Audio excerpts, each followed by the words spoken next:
And welcome back. Bruce Porter joins us now for this week's Dollars and Cents segment, sponsored by the Resource Center. Good to see you. Good to be here. You're going to talk to us about things that, like I know I want to know.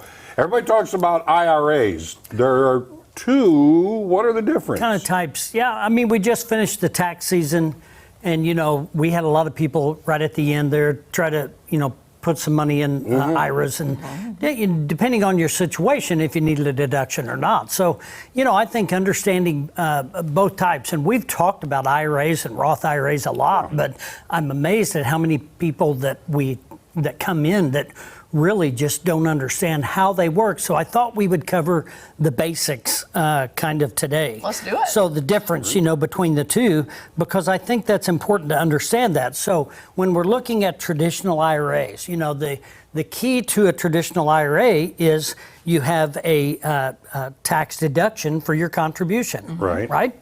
So, and talk to your tax people. If you're in a 15% tax bracket, and you put $2,000 in a traditional IRA, it's going to save you $300, or it's going to increase your refund by $300, right? Right. So you can look at it both directions. Now, it's definitely a way to have systematic savings, out of sight, out of mind. Right. So if you just got $150, $200, $300 a month going into your IRA account right out of your checking account, and you're doing that on your own, good for you. That's what you should do. It's out of sight, out of mind.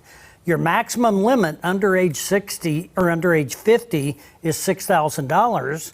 If you're above age 50, you got a catch-up provision that allows you to put $7,000 in. So at least you have ways to do that. And now, even if you're in older age, as long as you have earned income, you can continue making contributions, which is a good thing. Right? All right. Because we can never have enough.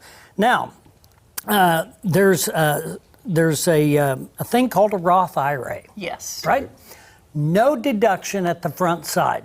So you don't, like the traditional, you don't get a tax deduction.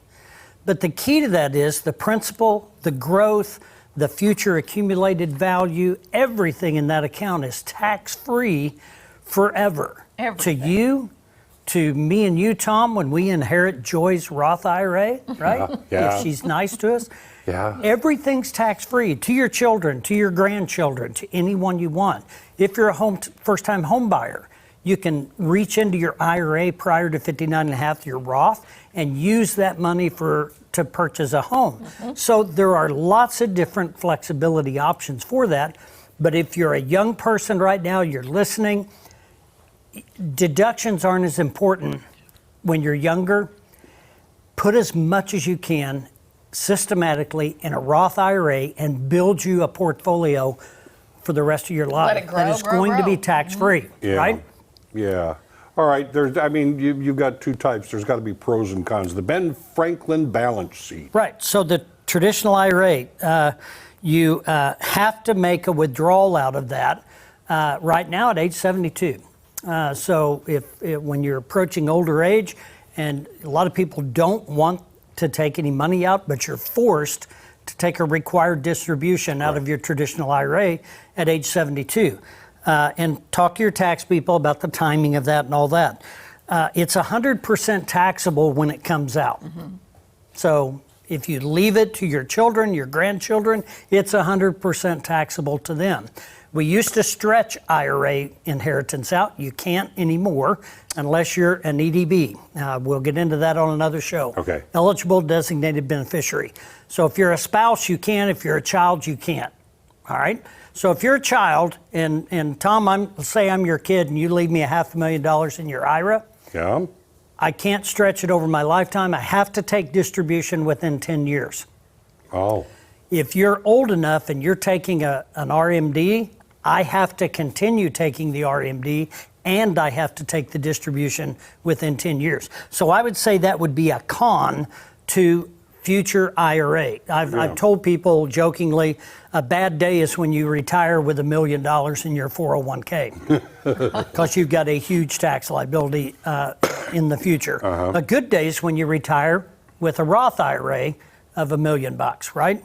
And so what's the con of a Roth IRA? Well, younger folks, you need to leave it there till you're 59 and a half. It's not tax deductible on the front side. That's about all I can think of. Other than that, it's Everything's tax-free from that point on, the growth, the principal, all of that stuff. So I think we got to listen to that. Okay, and there are conversion options. If you want to convert your traditional to a Roth, you can get a consultation at the Resource Center. There's an estate planning meeting coming up on the 27th. Yep, we have actually one tomorrow evening, and then I think we have some spots available there, and then we have one on Wednesday at 2 o'clock. So, Very good. And those are going great. Just there's a QR code. Call the office, and we do those. Right now, we're doing 4 a month. So just call and find out when the next dates are. You get some good advice. Yep. Go Thank to you, the Bruce. Resource Center. Thank you so much. See you Be tomorrow. right back.